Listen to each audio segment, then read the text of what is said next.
It's the Empowerment Perspective Podcast, hosted by Demiso Josie and Mr. Kareem Spence. Stay empowered. Stay empowered. Stay empowered. All right, welcome to yet another episode of the Empowerment Perspective Podcast. I go by the name of Demiso Josie alongside Spence is here. How we doing, sir? Doing well on this nice Saturday afternoon. Nice and windy Saturday afternoon. A little chilly out there. It is. A little bit. But I don't think it's cold enough for December. It went from 60 yesterday to 20 today. Yes. Crazy. It is crazy. This is going to be a crazy winter. It is. You got to bundle up. Bundle up? Yes. Bundle up. I hate the cold, by the way. I can't stand it. You don't like the cold weather? No, I can't operate in the cold. You know what I mean? I just want to stay in the bed all day, not get up.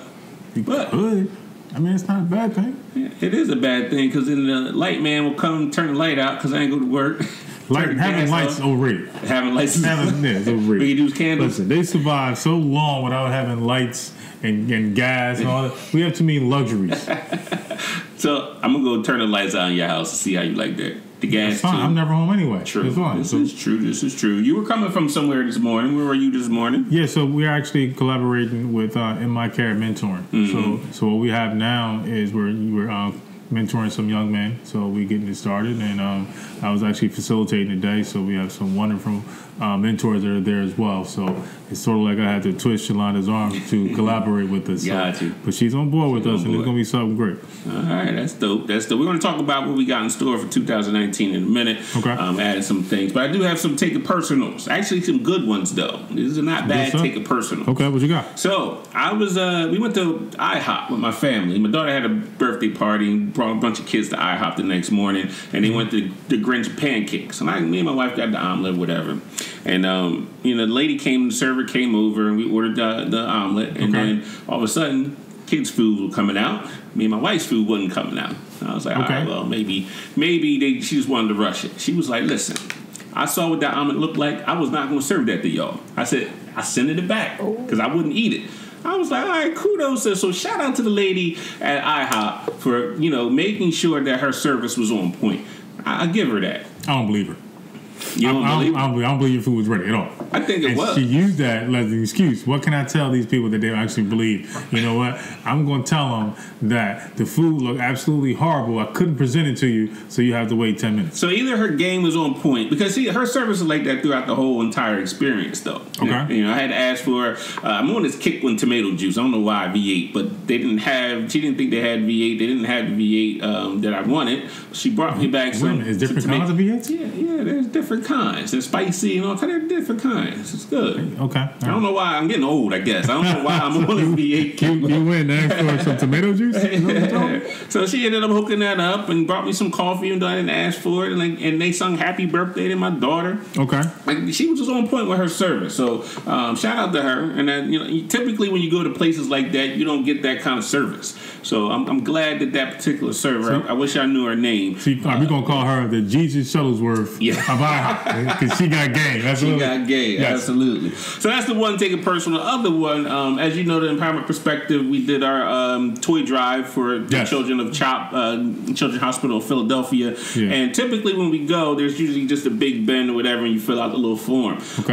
But because my nephew has had cancer, and once you get into that community, you kind of support other families that kind of go through the same thing. So I was able to hook up. My brother was able to hook me up with somebody who his son just got diagnosed not too long ago with the same type of cancer, leukemia, and the family was really struggling this time of the year or whatever. So I called him up. He met me downstairs, and we gave him 2 big trash bags full of kid toys for boys, and he broke down and was like, I didn't know how I was going to do this this Christmas season with my family and stuff. So that really meant something to me and to the Empowerment Perspective group, that we really are doing some work out there for some people, and it was good to see that. So I just wanted to share that story. No, that's awesome. But I also think that now we have set the bar. So anytime we do something for anybody, they don't cry, that means that we're not doing that job. We got to make them cry. Absolutely.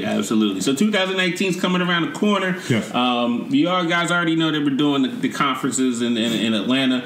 We're going to make it official. We're going to go to Vegas. I still got to work a deal out with Keely, but we're going to definitely do that. We got offered to speak at Spokane, Washington at the same time, and I was trying to figure out how we could do both because they happen on the same day, but I'm not flying from New Jersey to Washington to Vegas. I ain't doing all that. So we're just going to go ahead and hit up Vegas and see what's out there, those educators out there. But we also are developing Empowerment Fest 2019, our conferences. And the more people that I talk to, the more demand it's becoming. So we definitely going to have one in New Jersey. And that conference basically is going to bring some heavy hitter speakers and workshops for you. I'm going to think about trying to have like a little job fair there too as well, so that, you know, we can empower people. And we're looking for young adults and adults. Parents, bring your kids, especially those kids that went to college and now are sitting on your couch because they don't know what to do with themselves. We definitely want to target that too, and put them on the right direction. So we're going to have a couple of speakers in there. Obviously, myself, Kareem, will be speaking. We're talking to a couple other people as well. Some financial speakers are coming in to teach them how to work their money for the future. Some other things that real estate and real estate. Real estate. That was the lead. Yes, and real estate. I'm glad you. Well, I want to say this: parents, don't interrupt them while they listen to the podcast. Wait till the podcast is over, and then you tell them that this is where you need to be. Empower Perspective Fest. So we're gonna drop that more details to come for that in New Jersey. But we also got offers. We're working on Chicago. We're working on York, Pennsylvania. I just got hit up from somebody in Virginia. So we're gonna take this little thing on the road once we perfect it here in New Jersey. So some more things are gonna come out. So our friends out there in California, hit us up. You might be out there too. Absolutely. UK, we ain't forget about you either. So shout out to those people that listen to us overseas, which is great. But today's show, now, I'm going to say you petted your way back into this too. Because the young lady that we have today her show came on before our show. Yes. And I just distinctly remember a conversation the two of you were having, and then you got mad. It was like, you didn't hit me up, and you supposed to hit me up. We want you on the show. How did that work, sir? Well, here's what happened. I was hoping to be able to do collaboration. Spend about 2 hours on the radio. Just talk about all about our stuff, including on her show. We're going to take over her show and take her fans, absolutely. But then she never called. I took that personal. I take it personal when I ask somebody to call me and then they don't call me. What I don't like is for people to call me when I didn't ask you to call me. That's what I don't like. I get a lot of those too. So why did you not call him? You know, timing, I really don't have an excuse on that one. I just always figured the next week and I'd see you and then we would do it, and we're so in and out. One show ended, the next one began. 3 seconds. I know, was not enough time, and then we did it. We made it happen, so I'm going to say good things come to those that wait. No. And you're not taking over my clients. They're my family, my man. And I'm a little nervous that you said 2019, everybody needs to be able to cry until you know you had a good job. We're going to start that in 2019, not today. Right? I'm not crying today. Well, you might. I don't know. All right, let's go. I'm on the ride. Let's do it. We'll get Copper back in here and have you in the Copper until she cries. Don't let her go. Don't let her go. So we welcome Jill to the show. Yes, welcome. Thank you, gentlemen. I appreciate it. Thank you. Let's talk about a little bit what you do and your radio show. Let the people know what you're about. Thank you. And, happy holidays to everybody. Thank you for having me here. I am a full-time realtor with Exit Homestead Realty Professionals. I was in corporate America for over 10 years and just felt like my opportunities for expansion for myself and my family were limited. So looked at my husband one day and said, we need to come up with a plan B. Let's be proactive. I had a small son at that time, and we put a really good business plan together. It took me about a year until I actually left the corporate America and took the risk for my family. And I give myself 1 year every year to make sure that I'm on track to continue doing what I'm doing, reassess what I do. Being an entrepreneur is very hard. But it's been the most rewarding thing, and I've been very successful ever since then. So before we get into the real estate conversation, I want to talk about your transition from corporate America into entrepreneurship and what that means to be an entrepreneur in your sense. So walk us through that process of first having the decision and the desire. Why did you choose to go into the real estate angle? So my history with the bank at that time was I worked on all the foreclosures and the bank-owned properties. It was a department called Special Assets. So when people were defaulting on their loans, they came to our department. And then I was assigned the property. If the bank took over the property, how were we going to resell it, and was it going to be cost effective? So at that point, I started to collaborate with a lot of realtors. I had to do some research and find out good realtors that were out there who I was going to select to represent the bank. And so that kind of got my interest peaked. I met a gentleman by the name of Philip Black, and he was the one that was very adamant about just saying, Jill, you got to get out of doing what you're doing. You would be much better in this world, in this profession. Right. So the transition just came to saving. My goal, my business plan was I saved a year of my salary. So I literally was spending no money for about a year. Wait. I spent money on the way up here. How did you spend a whole year not spending money? Okay, so I'm going to start when we first met. I told you I'm Excel driven, right? My whole world is in Excel files on my computer. And I sat down and I figured out what I had to cost, what was going to cost me to pay my mortgage, right? I have my own home. What's it going to cost for my son to be in soccer? All the little things that happen, all the bills. Worked with my husband, put together a budget, and I knew I was literally on $150 a week. Of what? Of my own spending money. That was it, which was basically gas and some portion of the groceries. And my husband took over everything for 1 year on his salary. And I saved my salary. $150 a week. I spend that on coffee. But if you had a bigger plan and you had a goal and you had your why, you guys talk about your why all the time. What if you have a bigger car? How was that? In that year, we ended up paying off the year before we started that. We had 2 car payments, which would have been my year to get a new car. We keep cars for 10 years, so we only have 1 car payment, and we're on a 5-year rotation, so we only have 1 car payment at a time. It was my time to get a new car, and I didn't. So we were saving like $450 a month there. So all those little things added up. The minute I had pretty much close to a salary, it was a little bit under. I kind of shaved it minus the taxes and stuff. I gave my resignation. And my boss at that time told me I was crazy. And he told me that I would never survive in the field. And this was my boss. And I looked at him and I told him, you have a daughter, don't you? And he said, yeah. And I said, would you want somebody saying that to your daughter? He then countered me with a sign-on bonus to try to stay. And I told him no thank you. And I never left. $10,000 he offered me. And you know what was the biggest insult in my life? It wasn't $10,001? No, it was $10,000 to stay on. And I looked at that as the biggest insult because for the last 2-3 years, I was asking for salary increases, different bonuses, T&E, travel reimbursement, and we had no budget. But then you had $10,000 in your pocket to give me to keep me then. It was at that moment that I knew I was doing the right thing. Would you have stayed for 60?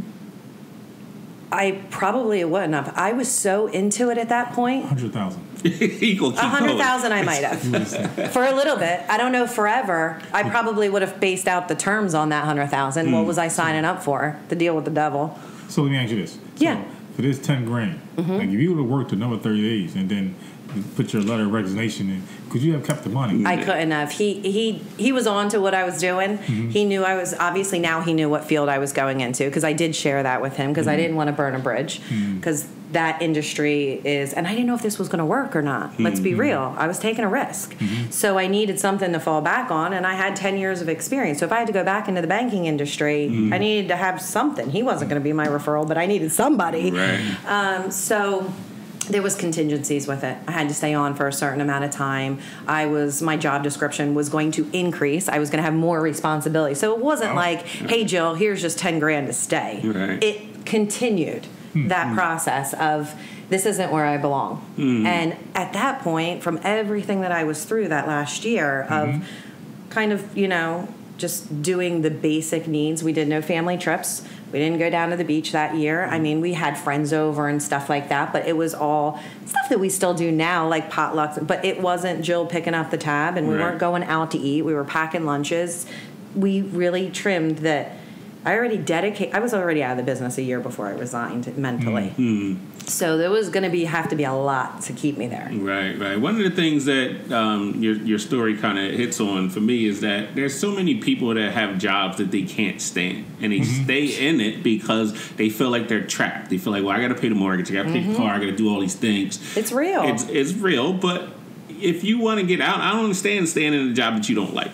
I get it. You need to have an exit strategy. You got to plan for those things. You need to improve your skills and stuff. But I don't stay in jobs that I can't stand. I can't. Why would you live that life? And so many people are caught up in living, and I have to have this mortgage and stuff like that. But a lot of people are also living outside of their means as well, so they're really getting trapped. So now you become a slave to the car, you become a slave to this and all this other stuff, and they'll never ever get. I mean, meanwhile they're miserable. So I commend you for the fact that you saw something that you wanted to do and you made that plan. I don't know if I could have did $150. I don't think I could have. I think you could. You'd be surprised. Do I want to go back there? No.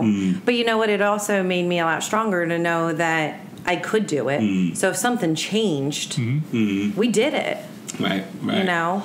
So let's talk about this concept of being an entrepreneur. Yes. Because we're in the age of social media, and everyone will go in there, I'm an entrepreneur. I have this business, and they're not selling anything. They're not making any money. That doesn't make you an entrepreneur if you're not selling anything. So that kind of just gets on my nerves a little bit. But talk about the day-to-day, and we had a previous conversation before here about the business side versus the creative side for us. What does that look like for you from a real estate perspective? Like, what's the difference? What's the business side look like versus the selling side? Sure. So the business side, something that I tell a lot of people that I mentor with in training is in this business specifically, and it probably applies to a lot of other, professions out there. But, the day I started my business, I treated it as I needed to buy a building, manage the building, turn on the electric, and have some kind of grand opening. How were people going to know who I was?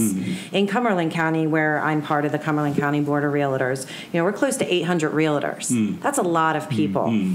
And now being in the business, I'll tell you there's about 25 of them that do it well, in my opinion. Okay? So how was I going to be one of those 25?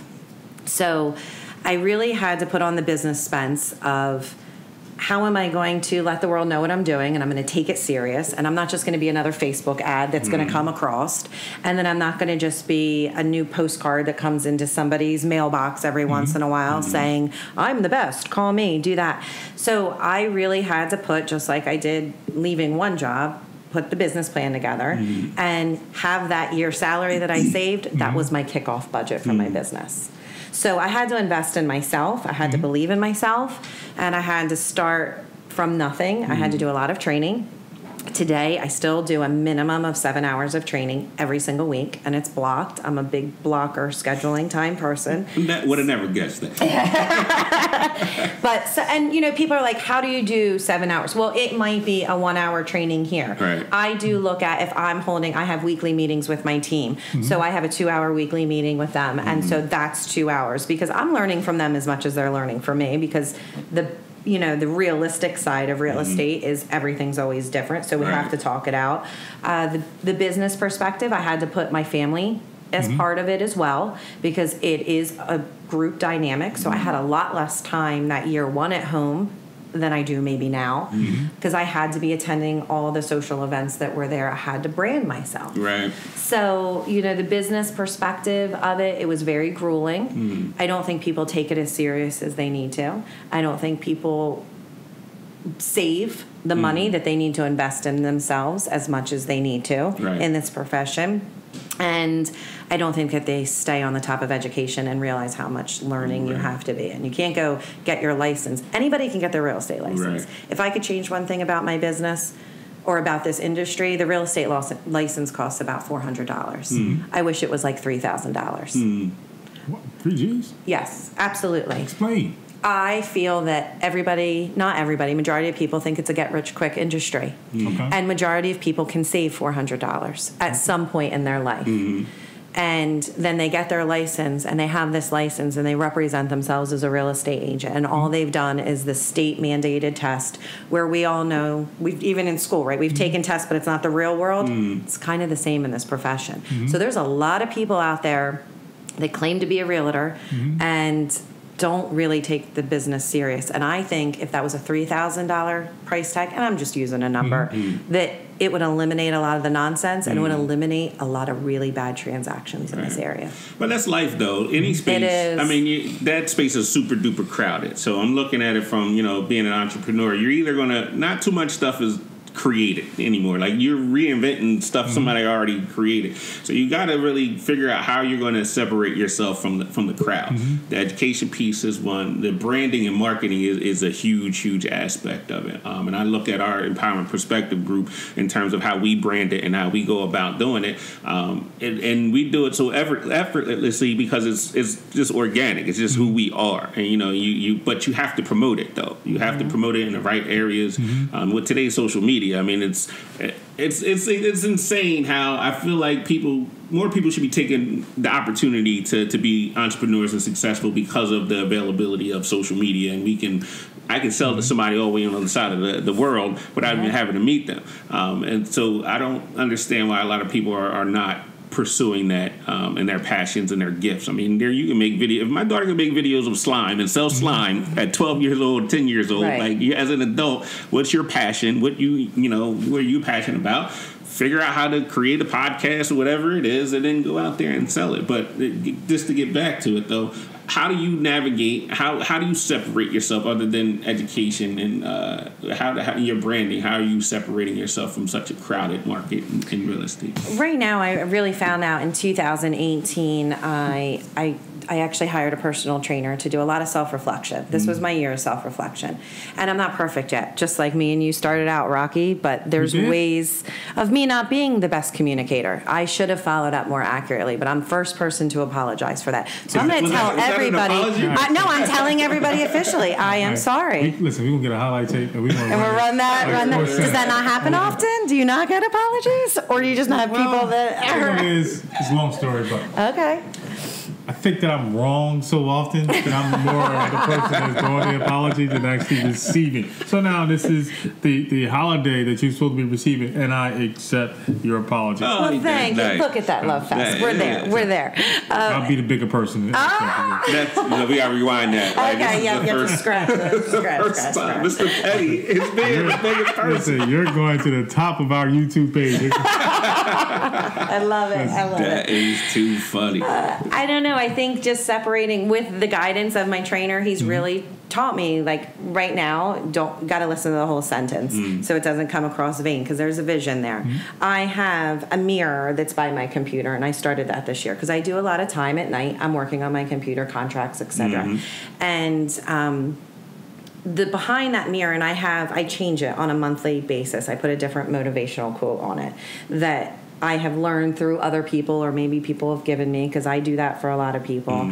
And when I'm kind of stuck or I'm frustrated, real life story of things just not going the way they should go, it's the time to just look to your right, look in the mirror, and remember who you are. Right. Things like that have kind of hit reset buttons for me, which I think's allowed me to be stronger this year in my business.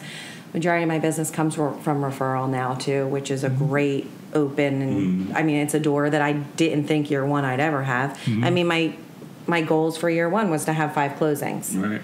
And this year I'm probably going to close about 6. Well, I closed 65, so 66. I have one more by the end of the year this year. So I do a lot of things right, but I still got a lot of things to improve. You should apologize to me again. Make sure it's sincere. Just a lot of times people say stuff they don't really mean it to you. I am so sorry. I accept your apology. Okay. This is a beautiful moment here. I'm going to run this into the ground. My husband is so jealous now. He hasn't heard those words in a long time. We'll get to that on the next segment. We'll come back to that. He's like, she can say it. Those words do happen. That is too funny. Yeah, I can go there. I'm not going there yet. Then my wife will definitely jump on the podcast. I'm going to do that yet. But we had a conversation also about failure earlier. And we talked about why certain people don't do certain things because they're scared to fail. Let's talk about those failures because it's real in business. Like, what is that one lesson, that major lesson? I was like, all right, I thought it was right. It was going good, and then all of a sudden, I got an egg on my face. It didn't work out. And how did you bounce back from that? Absolutely. And that's part of it. That's part of being successful, knowing what you screwed up. There's no nicer way to say it. This past year, I opened up a kiosk at the Cumberland Mall in Cumberland County. It's in Millville, right on the line, Vineland, Millville. I had this outside the box thinking that I'm going to open up a kiosk for real estate. It was right around Easter, right near the Easter Bunny. A lot of people coming, right? Nobody's ever done it before. And I'm going to man this booth. I'm going to be there, and I'm going to be available for anybody that wants to talk real estate. Until majority of the people that came up to me spoke Spanish, and I didn't know how to speak Spanish. And now I was frustrating people because they saw an opportunity to approach somebody to talk about real estate, and I was not prepared for that. So shame on me that I wasn't thinking more about the demographic, what was coming through. And it wasn't like I could snap my fingers and have a Spanish-speaking agent right there because I already committed with contracts to people that were going to man the booth when I couldn't be there, compensations and stuff. So it was 4 months that we would take referrals from people, and then you have somebody else call them, and it's just not granular. It's not sincere. It was like a sales pitch, and that's not me. Right. So that was a big fail, and I invested a lot of money into that. We still had success, but the failure was a lot larger because there was a whole market of people that needed help that I couldn't help them for. But I put myself out there saying I was going to do that I was there to help them. That's crazy. So I did learn from that. And this year now I have Priscilla Lugo. She joined my team, and she's a fluent Spanish-speaking agent. And I've been able now to help that whole, those groups of individuals that need first-time home buyers or renters. Yeah, I think that's awesome, though, because it's only through, failure that we learn things to do things differently. Right. So we have to be able to commit ourselves and say, oh, well, you know what, this didn't work. Having a kiosk in the Cumberland Mall, not knowing the demographics of the community of Cumberland. I know. But that's awesome, though, because now that's a new segment of the population that you have and that you're going to be able to get more referrals from because now they trust you. Right. And I didn't know what was walking. I went to the mall an hour before it opened by accident one day. I had to get a gift card. I was sitting on the bench, and I was sitting there, and all the mall walkers. And that's when I had the idea, the epiphany of, like, this is something I can do. If I can help these people that are walking every morning. And all I was thinking about is people. I wasn't thinking about, race, color, language, but that was a fault of mine where I needed to think about that to make sure because Cumberland County is so diverse. But yeah, lesson learned. But here's the other thing. I've had a lot of arguments in the mall.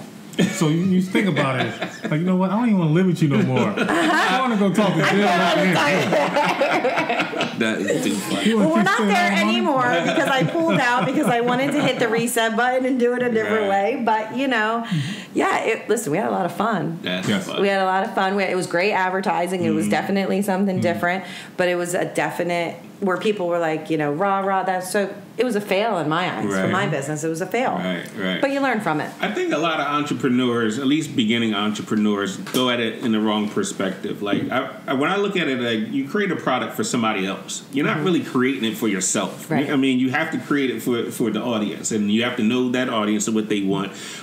When we went to speak at Atlanta, actually it was Orlando the first time. We had an idea of what we wanted to say, and we went out there and did it, and we got the feedback. Had to fine tune it for when we went to Atlanta, and it wasn't what I would necessarily have presented, but because that's what the audience wanted. It's gotten to the point now when we go to speak, I have conversations with the audience before we actually go on. I don't even know what I'm going to talk about half the time until I have that conversation with them. It's like, okay, now we need to start going boom, boom, because that's what they need. Sure. So the entrepreneurs that are starting out know who your customer base is and know who your population is, and really focus on their needs, and can your product, it's going to change based upon those needs. It's going to change because the cycles that are coming, like now they're telling me that when I read the business news that the cycle is coming now that we're starting to change. And they're even saying with the stock market, they're saying that it's going to be really rocky for the next 7 years. Yeah. You better have your plan ready financially because it's coming. It's coming. If we like it or not. And, good,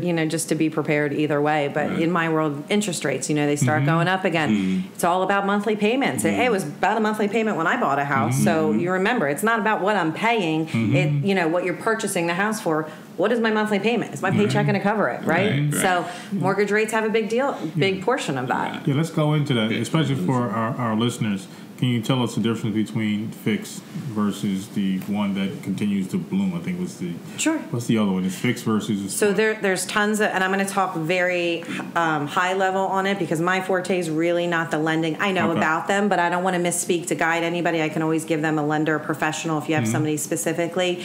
But there's all different kinds of loans for people. There's FHA loans, which are usually very typical. It's more of a basic loan going in. You have to put very little down, and it's a locked interest rate, meaning for the term of your loan, so like 30 years.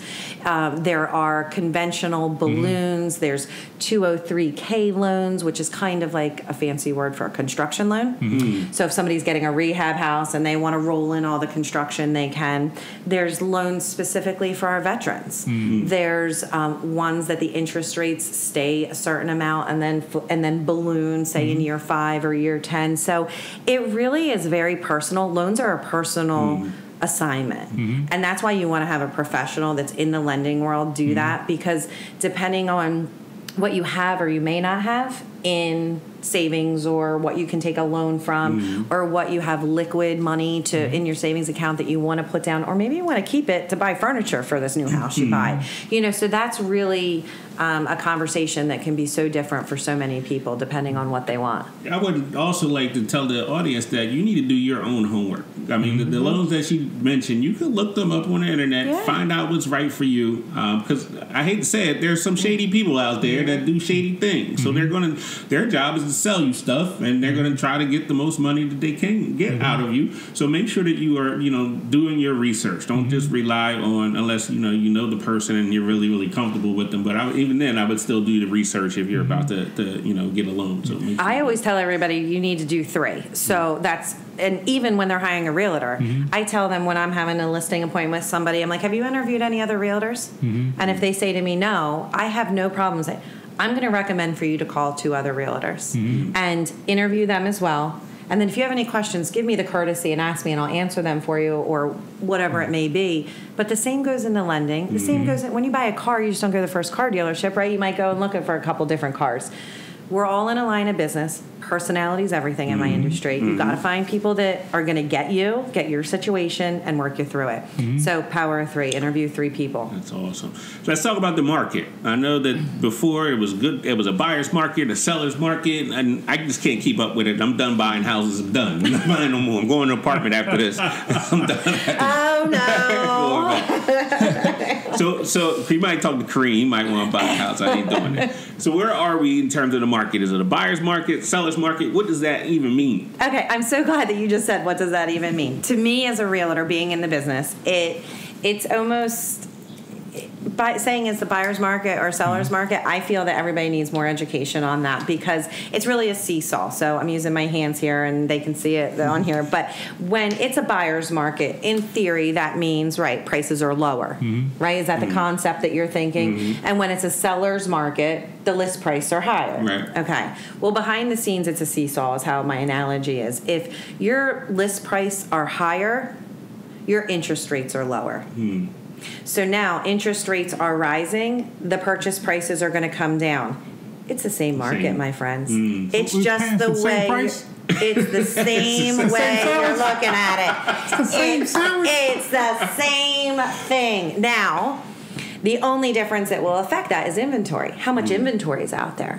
So if we're low on inventory, so if typically, Salem County or whatever county it has 900 residential houses for sale, and now there's only 400. Now that's going to play a little part on you might be paying a little bit more because there's less inventory.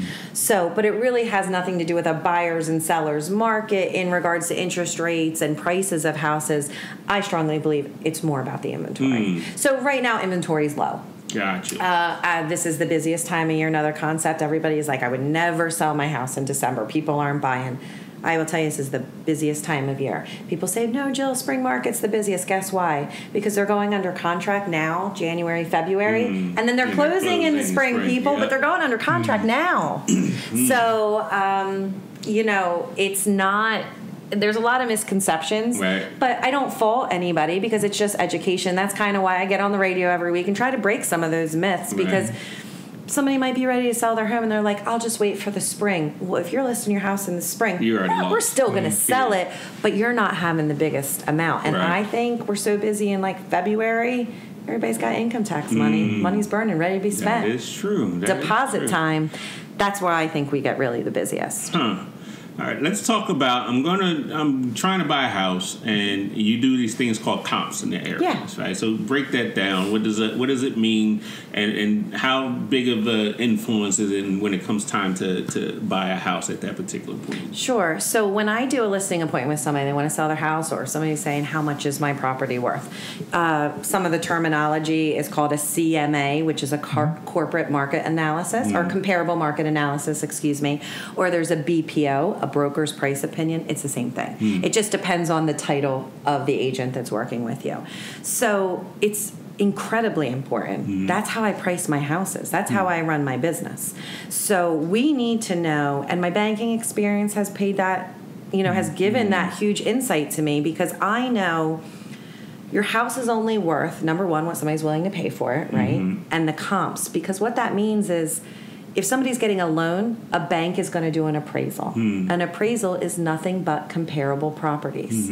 So if you're getting a cash buyer, that's fine. We don't care because there's no appraisal, there's no lender. But majority of our deals are going to be with a lender. So I want to look at primarily how I do mine is bedrooms. Bathrooms is what I'm comparing. I'm trying to get apples to apples. Bedrooms, bathrooms, square footage, and within 3 miles of your home. If you are a straight sale, meaning you're not a foreclosure or a short sale, I'm going to eliminate them. And then I'm going to get the closest to you do you have an in-ground pool? Not in-ground pool. And then I'm going to look and see 2 phases. What has sold in the last 6 months. So that's critical. That's kind of your apples to apples. And what is your competition? What's listed there? And that's how I price houses. Because you don't want to be the highest or the lowest unless if it's warranted. Right.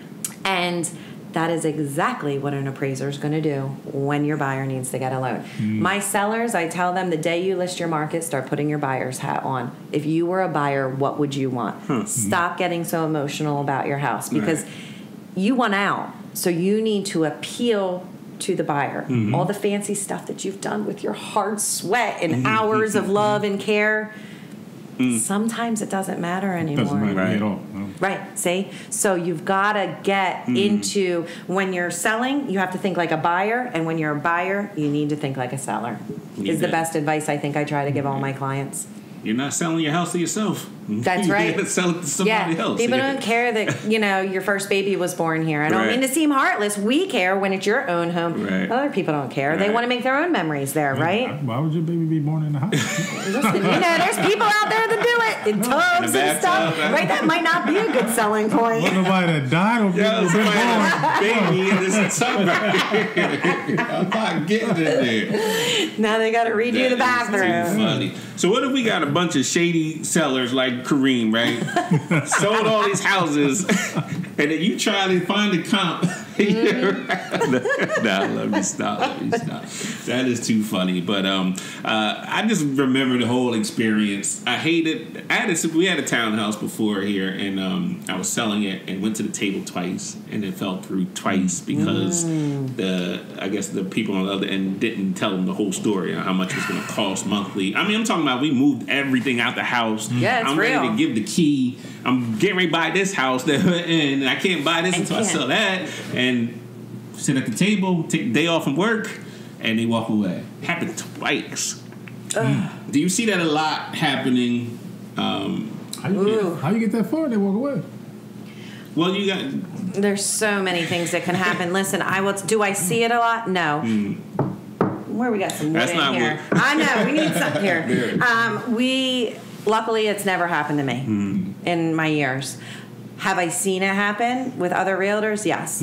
And it infuriates me because it could have all been avoided with communication. This is where I get on my soapbox of, technology and texting is all great, but sometimes when you just talk to the human being, you can squash so much.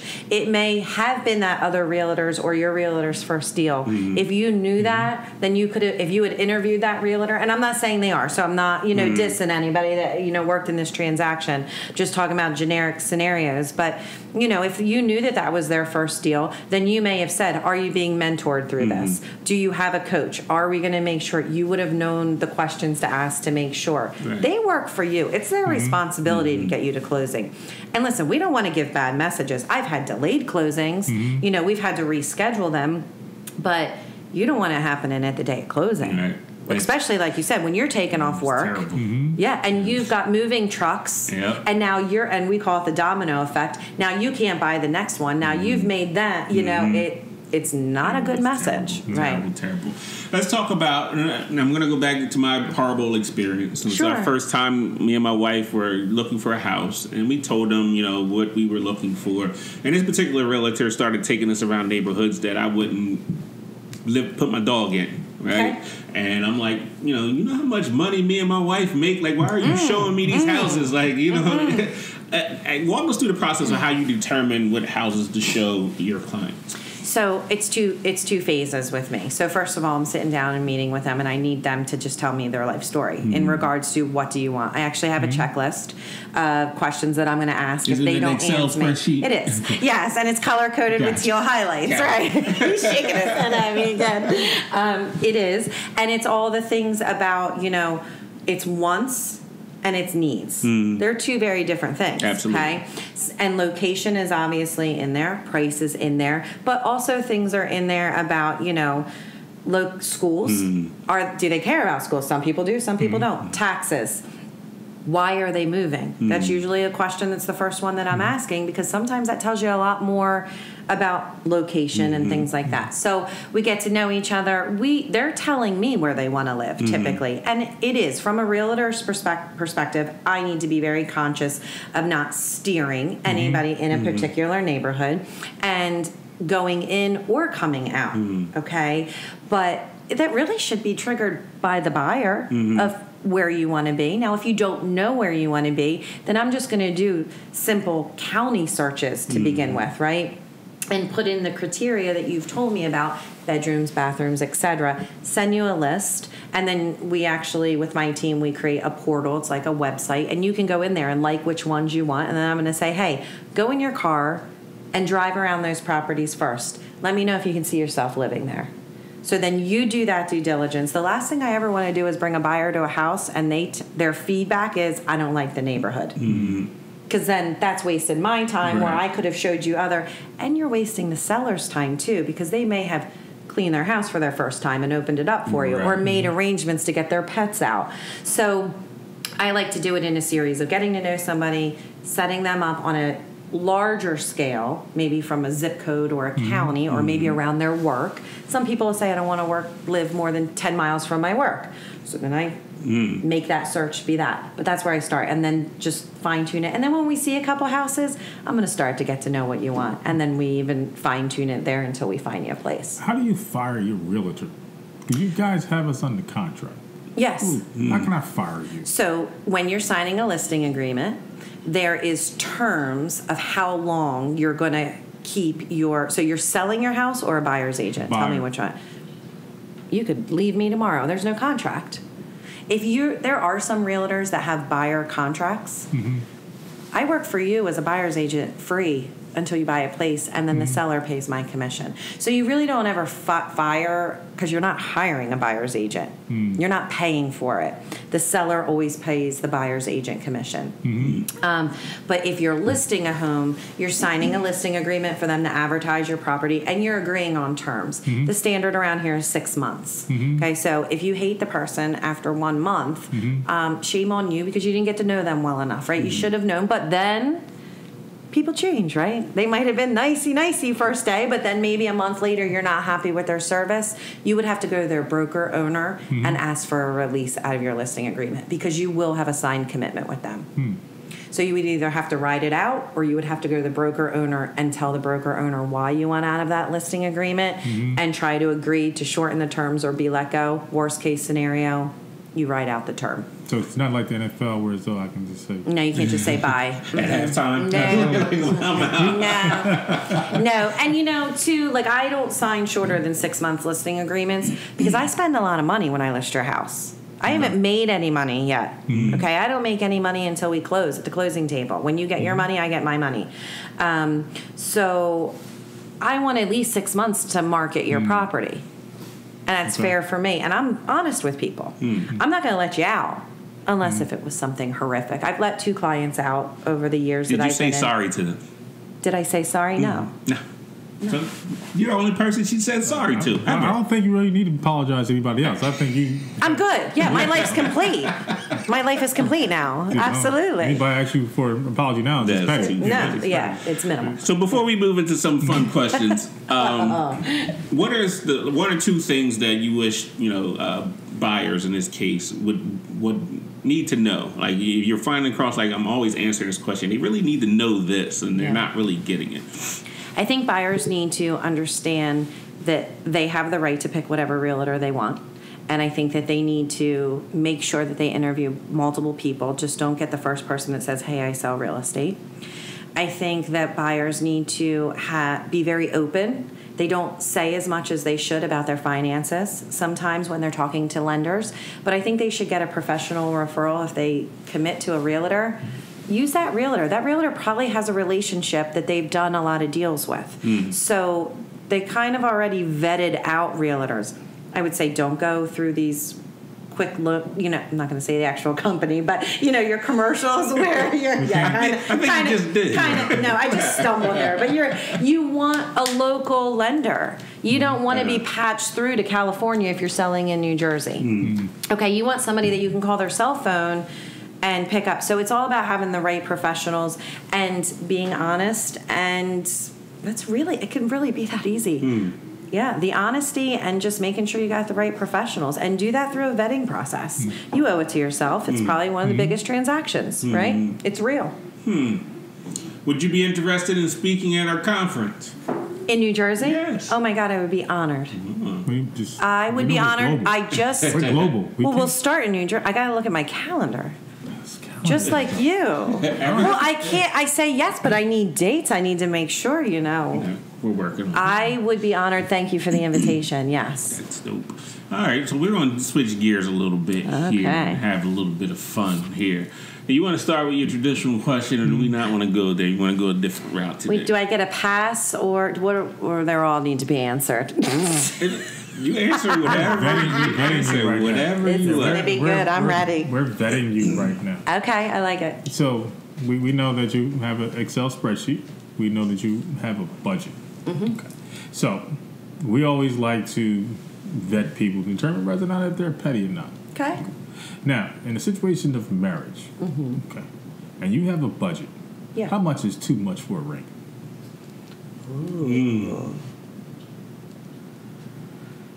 How much is too much for a ring, and you have a budget? So what, you want like a monthly amount, like how people say like 2 months salary or something like that? What does Jill say?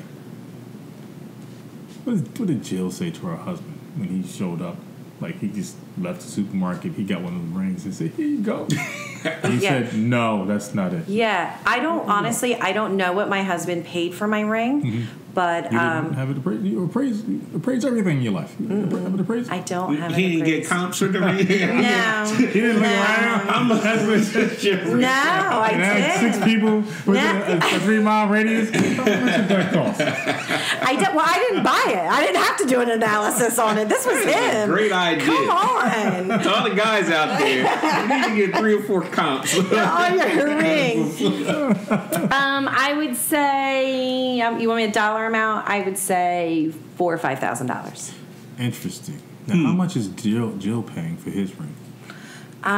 His second ring, because he lost the first one. He picked out his own ring, actually. And I think it was maybe $700. No. He picked it out. That is not apples. We talked about apples. He picked it out. So you didn't ask him what you want to do with the change? because you No, I about didn't. $3,300. No, I didn't. But then I bought him a second one from Walmart when he lost the first one. Walmart sell jewelry? Oh, they sure do. guess. Yes, they do. They have a jewelry counter in Walmart. How did you know that? Because I'm in Walmart all the time. Isn't everybody in Walmart all the Not for time? jewelry. All about buying. There's a huge Peanut butter and counter. jelly sandwiches. Well, after You get some cookies, there is a jewelry section in Walmart. Huh. Of course. Is that a punishment? Yes, he lost his first ring. And he needed to wear something, and I was there. So I picked him up another one, and he did find his first ring. So now he's got two. So we can add that maybe $99 on top of that. That was a test. He knew where that ring was all the time. We just wanted to see how much he was going to pay for it. $99 You know, at Walmart, yeah. Did you get don't they sell Like the 3-year warranty? I don't know if I did. in case he loses I again? don't remember. I Need his don't under remember. warranty. You know, I never really even thought about it, to be honest That's with you, funny. comparing ring prices. I didn't. I think Now, about my things like wedding band that we got for my actual wedding day, we split that. I don't remember what we spent, but we did split it. I wanted to contribute towards that because I felt it was like the bond thing. Huh. Yeah. So you went half on it. Yes. Was it half? Yeah, it was half. 80-20? No, 50-50. All my bills, everything is 50-50. Everything. Pretty much. It's impressive. Pretty much. You know, they always say marriage, some of the biggest reasons people get divorced is finances. That is one thing my husband and I have never fought about is money. I mean, he treats me for dinner. He spoils me all the time. And I do the same. I do. He does. No, I'm saying bills and stuff. Bills and things like that. Stuff that could cause stress in a marriage. We're 50. We're a partnership. Let's talk pre-marriage. Okay. When you're dating, right? Yes. Oh, yeah. You go out to eat. Took care of me that. You go out to eat, and the waitress comes down and puts the bill in front of him. Were you the type that went into your purse or had to magically excuse yourself to go to the bathroom so that you didn't? Also, not bladder hurts. Yeah, right. Bladder hurt. I'll be right Let me back. go take this call. Yeah. No, I was not that person. I'm always very I would always offer, but also being conscious not to disrespect him either. As the man at the table of a little bit of a cold, like, so I'd be like, do you want to split? First date, I probably didn't, to be honest with you. I can't even remember. We've been married 14 years now. But Did you reach? First date, I probably said something like, do you want to split it? I may have, and I think he would tell you the same too. Now we just kind of like, sometimes we'll be like, baby, you want to go to dinner? Yeah, let's go to dinner. And I'll still say, do you want to split it? And he'll be like, no, hon, I got it. And sometimes I'll be like, I want to take care of it. We're not keeping tally marks. How much is too much for you to take care of? How much is too much for me to take care of? $300. Of what, a bill? Yes. Nice night, fancy restaurant. There is no too much. There'd be no too much for my husband. 1,000. I don't think we've ever gone to dinner for $1,000. Well, take me out. Yeah. What are you drinking, dude? What are you drinking? And we're some drinkers, and we like fine dining. Call your husband and say, listen, we're going to take Kareem on. Yeah, no, I don't think we've never spend had $1,000 a dinner. We've never had a dinner between the two. I mean, we've maybe spent like $300 or $400 on dinner, and I've picked up that tab, and so has he. Call your husband and say, listen, I'm closing. I want to see how much Kareem can actually spend on this last closing of this house. We'll spend every penny of it. Oh, I could spend it if I wanted to, but we're not, we really don't run that way. It's good. Yeah. And it works for us. Some people think it's crazy. Some people, but I think hey, it's different logical. strokes for different folks. We don't fight about money. I think it's logical for you to pick up 365 days a year. All right, let's call it 18 and a half. 18 and a half. You guys go out. No, 180. You should pick up 180 tabs, and you guys go out every day. 180 should be yours. 52 weeks a year? Yeah. 25 checks should be yours. I don't eat out that much. I'm old school Italian. I'm cooking. It's because you don't want to pick up the tab? No. It's because I want my boys to be able to come home and have family time around the table. When I can. Okay. I don't know what your husband does, but when you guys go buy a car, because you are the buyer seller, is he stepping in the back and letting you handle he won't all that? even. He is fine with me, and he just steps back because he knows I'm in my zone. Yeah. His father used to be a car dealer. He took us out when we first got married. He was with us the first time we bought our first car, and he pretty much said, "You two say nothing. You're going to watch me." And he taught us a whole bunch of life lessons, and we walked out of that car dealership, and I literally almost cried because I felt bad for that car dealer.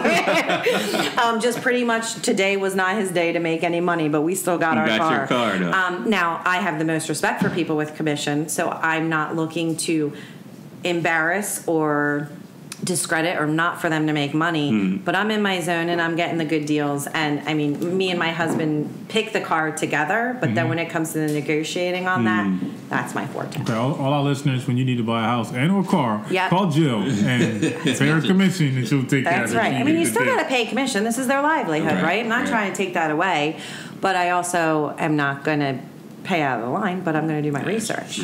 That's true. Well, how can people get in contact with you and talk about your radio show when they can listen and all that stuff too? Thank you. So I am on SNJ today every Saturday from 11 to 12. And next week I am actually the last weekend in December. I am going to be having my son. It's actually his 12th birthday and 7 of his closest friends. And we're going to do real estate news from 12-year-olds. So that ought to be interesting. And, every week is just another person that's in my industry that I think buyers need to know about. So they're in that process, and I'm reachable by my cell phone. 85. Are you writing this down? Did you put me in your contacts? Okay. 856-362-0967, and my email address is timetoplan@hotmail.com. Hotmail? I know, I'm old, right? I thought you was going to say AOL. That was a rapid. I know, my husband has AOL. It's mortifying, but now Hotmail is kind of because I also have Team Jill at Exit Home Pros, but Time to Plan. Back in my day when I used to help all my friends do their weddings, that's when No, I just, my Excel spreadsheets would really help them keep track of stuff. Listen, anybody that's out there that works for AOL, we'll bring you back to life. We'll do a partnership with you. I know. We'll make you relevant again. No, it shows our age, right? When we start saying AOL and Hotmail. Funny, but thank you so much for being on the show and the knowledge that you have. I wish we had some more time to break down some more things, but hopefully at the conference, if we get you there, you'll be dropping some more knowledge on people that need to know stuff about buying homes and selling homes. It's really important stuff. I have one other question. Yes. Are you just exclusive to Cumberland, or you can do entire? No, I can do the entire state, and I do the entire state, which is great. And then even if somebody's moving from New Jersey going to another state, you could still give me a call because I will vet those professionals for them.